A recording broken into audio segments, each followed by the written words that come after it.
નમસ્કાર, મંતવ્ય ન્યૂઝની વિશેષ રજૂઆતમાં આપનું સ્વાગત છે।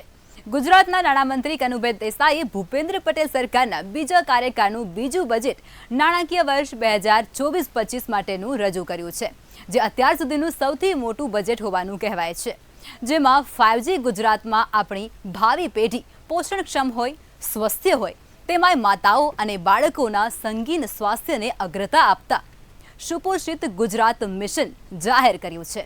આવનારી પેઢીને વધારે સક્ષમ બનાવવા માટે સુપોષિત ગુજરાત મિશનની જાહેરાત કરાઈ છે। મિશનમાં બાળકો, કિશોરીઓ અને મહિલાઓને કેન્દ્ર સ્થાને રખાશે। લાભાર્થીઓનો વ્યાપ વધારવામાં આવશે, નવી યોજનાઓ શરૂ કરવામાં આવશે।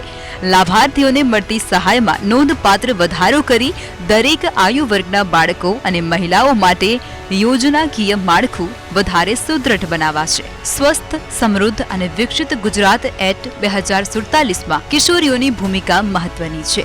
આવી દીકરીઓના પોષણ, આરોગ્ય અને શિક્ષણ ત્રણેયને પ્રોત્સાહિત કરવાનો હોલિસ્ટિક એપ્રોચ અપનાવાયો છે। સ્વસ્થ અને સશક્ત નાગરિક સમાજના વિકાસની આધારશિલા છે। વ્યક્તિના સર્વાંગી વિકાસ માટે યોગ્ય પોષણ, શિક્ષણ અને આરોગ્ય જરૂરી છે। સમૃદ્ધ જીવન માટે આ ત્રણેય પાસાઓને વિકાસના કેન્દ્રમાં રાખી અને નાગરિકો સાથે મળી સહિયારો પુરુષાર્થ કરવાનો અમારી સરકારનો નિર્ધાર છે। સરકારના આ નિશ્ચયને નક્કર સ્વરૂપ આપતા વિવિધ વિભાગોની પોષણલક્ષી યોજનાઓમાં નોંધપાત્ર વધારો કરવાનો સરકારે નિર્ણય કરેલ છે। ચાલુ વર્ષની અંદાજે 3200 કરોડની જોગવાઈ સામે પોષણલક્ષી યોજનાઓમાં આગામી વર્ષ માટે 5500 કરોડની માતબર જોગવાઈ કરેલ છે। બજેટ પ્રવચન દરમિયાન નાણામંત્રીએ જણાવ્યું હતું કે બાળ કલ્યાણથી જીવનની દરેક અવસ્થાને અનુરૂપ પોષણક્ષમ આહાર મળે તે દરેક વ્યક્તિ, ખાસ કરી અને બાળકો અને માતાઓની શારીરિક અને માનસિક તંદુરસ્તી માટે ખૂબ જ જરૂરી છે। આજના નાગરિકોના પોષણને વધારે સુદૃઢ બનાવી આવનારી પેઢીને વધારે સક્ષમ બનાવવા બાળકો, કિશોરીઓ અને મહિલાઓ કેન્દ્ર સ્થાને હોય તેઓનું પોષણ સુનિશ્ચિત કરવું તે સામાજિક સંકલન છે। આ મિશન અંતર્ગત પોષણલક્ષી યોજનાઓમાં લાભાર્થીઓનો વ્યાપ વધારવામાં આવશે, નવી યોજનાઓ શરૂ કરવામાં આવશે તેમજ લાભાર્થીઓને મળતી સહાયમાં નોંધપાત્ર વધારો કરી દરેક આયુ વર્ગના બાળકો અને મહિલાઓ માટે યોજનાકીય માળખું વધારે સુદૃઢ કરવામાં આવશે। રાજ્યમાં દર વર્ષે અંદાજે 12 લાખ જેટલા બાળકોનો જન્મ થાય છે। સગર્ભા અને ધાત્રી માતાઓને પોષણક્ષમ આહાર મળી રહે અને તેમના આરોગ્યની જાળવણી થાય તે અમારી સરકારની પ્રાથમિકતા છે। માતાઓ અને બાળકોના પોષણ માટે વર્ષ 2022-23ના બજેટમાં 1000 દિવસ માટે રાશન ઉપલબ્ધ કરાવતી મુખ્યમંત્રી માતૃશક્તિ યોજના જાહેર કરેલ હતી। આ યોજના અંતર્ગત અંદાજે વાર્ષિક 300 કરોડના ખર્ચે 5 લાખથી વધુ મહિલાઓને વધારાનું રાશન આપવામાં આવી રહેલ છે।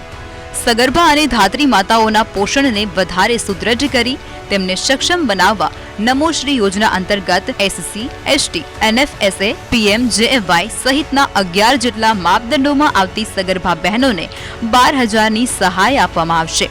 આ યોજનાથી પોષણની સાથે માતા તથા નવજાત શિશુને આરોગ્ય સુરક્ષા પ્રદાન કરાશે। આ યોજના માટે આગામી વર્ષમાં 750 કરોડની જોગવાઈ કરેલ છે। હાલની વિવિધ પોષણલક્ષી યોજનાઓમાં નોંધપાત્ર ફેરફારો કરાવવાનું પણ સરકારે નક્કી કર્યું છે। દૂધ સંજીવની યોજના હેઠળ શાળાઓમાં અપાતા દૂધમાં ફેટનું પ્રમાણ 1.5%થી વધારી 4.5% કરવામાં આવશે તથા દરેક લાભાર્થી બાળક અને મહિલાને અઠવાડિયામાં 5 દિવસ દૂધ આપવામાં આવશે।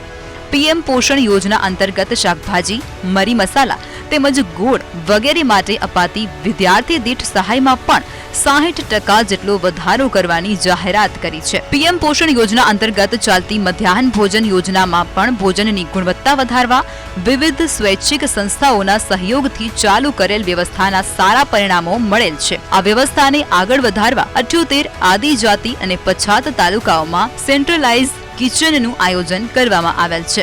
આ તાલુકાઓમાં આવેલ સરકારી અને અનુદાનિક માધ્યમિક શાળાઓમાં પણ સેન્ટ્રલાઇઝ કિચન મારફતે મધ્યાહન ભોજન યોજના તબક્કાવાર શરૂ કરવામાં આવશે। આરોગ્ય ચકાસણી દ્વારા પોષણની દ્રષ્ટિએ ગંભીર ઉણપ ધરાવતા બાળકોને અલગ તારવી તેઓની ભોજન તેમજ આવશ્યક પોષક તત્વોની જરૂરિયાતને ધ્યાનમાં રાખી અને આપવામાં આવતા વિશિષ્ટ પોષણક્ષમ આહારનો વ્યાપ વધારવામાં આવશે। આ યોજના અંતર્ગત હવે આંગણવાડી સાથે પ્રાથમિક શાળાના ધોરણ 1 થી 8 સુધીના બાળકોને આવરી લેવામાં આવશે।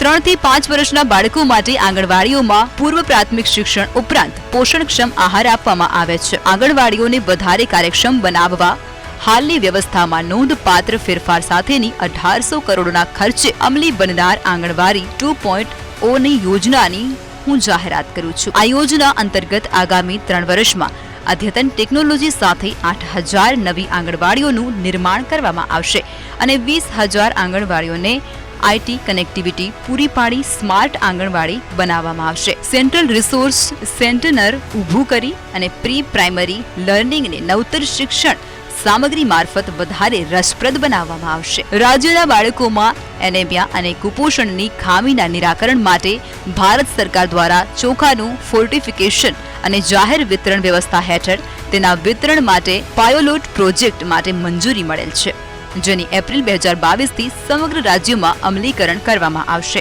મહિલાઓને આર્થિક ઉત્કર્ષ સાથે સામાજિક સુરક્ષાનું વાતાવરણ પૂરું પાડવા માટે સરકાર મક્કમતાથી આગળ વધી રહી છે. મહિલાઓ અને બાળકોના પોષણને સુદૃઢ કરવા અને આંગણવાડીના ભૌતિક અને ડિજિટલ માળખામાં ગુણવત્તા વધારવા માટે સરકારે નિર્ણય કર્યો છે. કિશોરીઓના સર્વાંગી વિકાસ માટે પોષણ અને આરોગ્યલક્ષી કાર્યક્રમો હાથ ધરવામાં આવશે.